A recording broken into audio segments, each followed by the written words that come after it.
नमस्कार मंडळी, कसे आहात सगळे? सिम्पली फूड विथ तेजश्रीमध्ये मी तुमचं स्वागत करत आहे।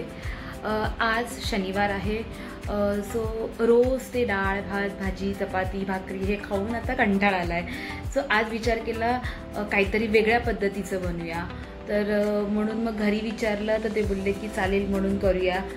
तर आज मी करत आहे पावभाजी। पावभाजी म्हणजे एकदम अशी सिंपल पद्धतीमध्ये मी करणार आहे।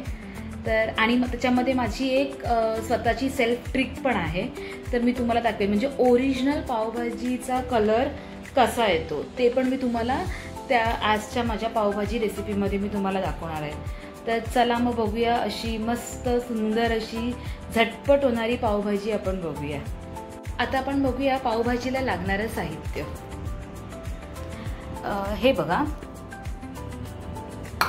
हे मटार आहेत जे आपले सोलून ठेवलेले आहेत मी आता इथे। आता ह्या सगळ्या भाज्या आहेत, तर बघा फ्लावर आहे तो स्वच्छ धुवून घेतलेला आहे मी अगोदर मिठाच्या पाण्यामध्ये 10 ते 15 मिनिटं ठेवला होता, त्याच्यानंतर हा धुवून मी असा ठेवलेला आहे। सगळ्या भाज्या मी मोठ्या मोठ्या ठेवलेल्या आहेत कारण ह्या सगळ्या आपल्याला शिजवून घ्यायच्या आहेत। तर हा फ्लावर आहे, हा एक टमाटर आहे त्याचे मी 4 तुकडे केलेले आहेत। हे कोबी आहे, कोबी छोट्या कोबीमधला अर्धा कोबी मी कट केलेला आहे, हा अर्धा कोबी आहे। हा 1.5 बटाटा आहे। हे जे आहे ते बीटरूट आहे। आता आपण आधी शिजवून काय घ्यायचं आहे, तर मटार फ्लावर टोमॅटो कोबी बटाटा आणि बीटरूट हे आपण आता शिजवून घ्यायचं आहे। आणि त्याला कमीत कमी आपण 7 ते 8 एवढ्या शिट्ट्या काढायच्या आहेत, म्हणजे जेणेकरून ते चांगले शिजले पाहिजे। तर आता आपण बघूया की आता या भाज्या आपण शिजवून कसं घेतोय ते। हे बघा, आता मी एक कुकर घेतला आहे, त्याच्यामध्ये आता मी हे मटार टाकते, हे टोमॅटो टाकते, हा फ्लावर आहे तो टाकते, या ज्या आपण घेतलेल्या होत्या सगळ्या भाज्या मी याच्यामध्ये घालून घेते। बघा, या सगळ्या भाज्या आता घालून घ्यायच्या आहेत आणि आपण पुरेपूर याच्यामध्ये पाणी घालायचं आहे। हे बघा, या सगळ्या भाज्या मी घातल्या आहेत आणि ह्याच्यावरती मी आता भाज्यांच्या वरती थोडंफार येईल एवढं मी पाणी घातलेलं आहे। या भाज्या परत धुवायच्या नाहीत, अगोदर आपण ह्या चिरून ठेवायच्या वेळेला धुतलेल्या आहेत सगळ्या भाज्या, सो आता परत धुवायची आपल्याला गरज नाही आहे। तर ह्या सगळ्या आता आपण शिजवून घ्यायच्या आहेत, 7 ते 8 शिट्या काढायच्या आहेत। तर बघा, आता आपण भाज्या शिजवायला ठेवल्या आहेत। तर आता आपण पावभाजीसाठी लागणारा ॲक्च्युली पावभाजी मसाला तर आपण यूज करणारच आहोत, पण आता पावभाजीसाठी लागणारा त्याच्या आधी आपण अद्रक लसूणची पेस्ट जेव्हा घालतो तर ते आता आपण पेस्ट करून घेणार आहोत। मग त्याच्यासोबत काय काय घालायचं आहे ते तुम्हाला मी आता दाखवते। हे बघा, हे मिक्सरचं एक भांडं घेतलं आहे, त्याच्याबरोबर आपण आता हे जे आहे ना 2 हिरव्या मिरच्या, अद्रक आहे आपलं बऱ्यापैकी आहे, म्हणजे अर्ध्या अद्रकपेक्षा थोडंसं जास्त आहे। त्याच्यानंतर 8 ते 10 लसणाच्या पाकळ्या आहेत, त्या आपण वाटून घ्यायच्या आहेत। आणि ह्याच्यामध्ये आता थोडंसं जिरं पण घालायचं आहे। हे बघा, थोडंसं जिरं घालायचं आहे। आणि जसं मी तुम्हाला मगाशी बोलली होती की पावभाजीचा ओरिजिनल कलर येण्यासाठी मी तुम्हाला ट्रिक दाखवते, तर बघा हे अर्ध बीटरूट आहे, ते अर्ध बीटरूट मी कापून घेतलेलं आहे छोट्या छोट्या स्लाइसमध्ये। बघा, अशा छोट्या छोट्या स्लाइसमध्ये मी कट करून घेतलेलं आहे, ते पण तुम्हाला वाटताना त्याच्यामध्ये घालायचं आहे। आता हे घातल्याने आपला पावभाजीचा जो रंग आहे तो एकदम ओरिजिनल म्हणजे हॉटेलसारख्या पावभाजीसारखा रंग येतो। तर तुम्ही नक्की हे ट्राय करून बघा। प्रत्येक वेळेला आपल्याला काही जण आहे ना बाहेरून फूड कलर आणतात आणि तो टाकतात, पण आपल्याला बीटरूट टाकल्यानंतर गरजच लागत नाही की बाहेरून फूड कलर आणायचा आणि टाकायचा। ते शेवटी बाहेरचा तो फूड कलर कधीतरी ठीक आहे, बट तरी पण तो आपल्याला हानिकारक असतो। पण तुम्ही बीटरूट टाकून जर ट्राय केलं तर पावभाजी तुमची एकदम हॉटेलसारखी लागणार आहे। तर तुम्ही हे नक्की ट्रिक ट्राय करून बघा। आता हे सगळं जिन्नस जे आहे आता आपण वाटून घ्यायचं आहे। हे बघा, आता जो मसाला आपण वाटला होता हा मसाला आपला अशा पद्धतीने तयार झालेला आहे। आता तो फोडणीला जेव्हा आपण घालणार त्यावेळेला मी तुम्हाला दाखवते। हे बघा, आता आपण या 7 ते 8 शिट्या काढून घेतल्या होत्या आणि मगाशी मी तुम्हाला आहे ना शिमला मिरची सांगायला विसरली, तर त्याच्यामध्ये मी शिमला मिरची पण 2 शिमला मिरची छोट्या छोट्या होत्या त्या पण घातलेल्या आहेत. तर हे सगळं जे साहित्य आहे ते मी हे शिजवून घेतलेलं आहे. आता बघा थोडंसं हे आता शिजवून चांगलं झालेलं आहे. आता ह्याच्यामधलं जे आहे ना, ह्या भाज्या ज्या आहेत त्या आपल्याला आता सेपरेट काढायच्या आहेत. पाणी सेपरेट करायचं आहे आणि भाज्या सेपरेट करायच्या आहेत. हे बघा अशा, आणि एका परातीमध्ये त्या काढायच्या आहेत. आता अशा पद्धतीने आपण ही सगळी भाजी काढून घेऊया.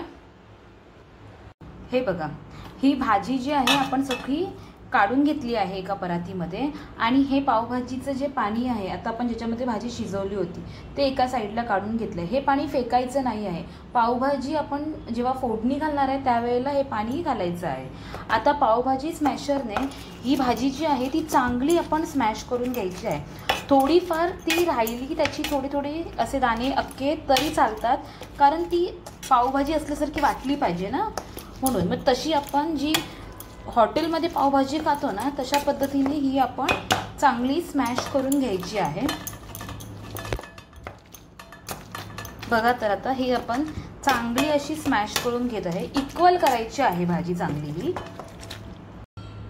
हे बघा, अशा पद्धतीने आपण ही पावभाजी जी आहे ती सगळी स्मॅश करून घेतलेली आहे. तर आता आपण एक कढई ठेवली आहे. कढई गरम करून द्यायची आहे. आणि आता कढईमध्ये आपण आता 2 टेबलस्पून बटर घालणार आहोत.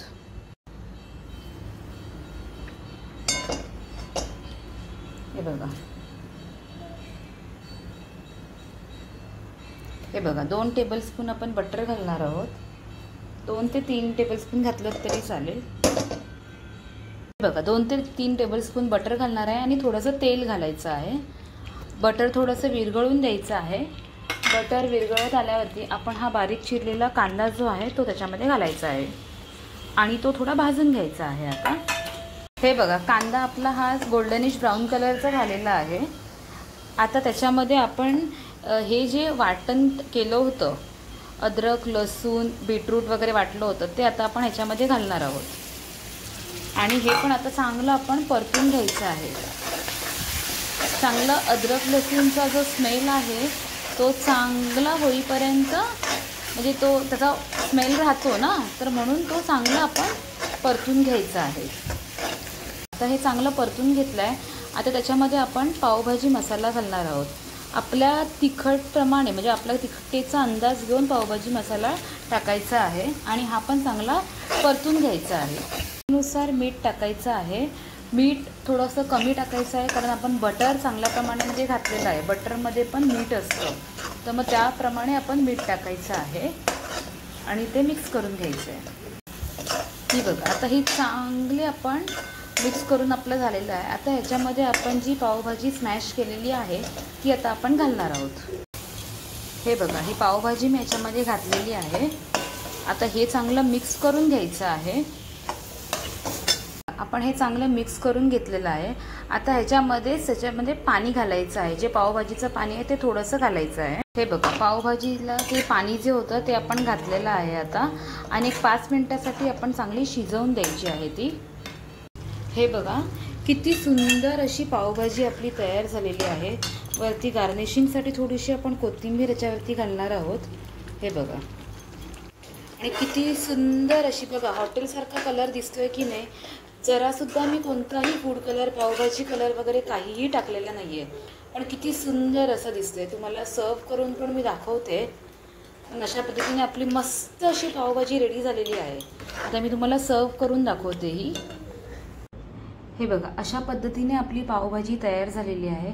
किती सुंदर अशी दिसते. एकदम रेस्टॉरंट स्टाईल पावभाजी वाटत आहे आणि एकदम असे सुगंध तर एकदम मस्त दरवळलेला आहे.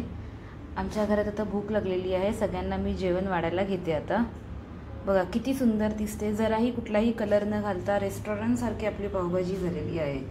तर तुम्ही नक्की ट्राय करून बघा. ही पावभाजी तुम्हाला कशी वाटली ही आजच्या कमेंटमध्ये मला सांगा. आणि माझ्या चॅनलला लाईक, शेअर अँड सबस्क्राईब करायला विसरू नका. अशाच नवनवीन रेसिपी जर तुम्हाला बघायच्या असतील तर माझ्या बेल आयकॉनवरती क्लिक करा. Till then take care, bye.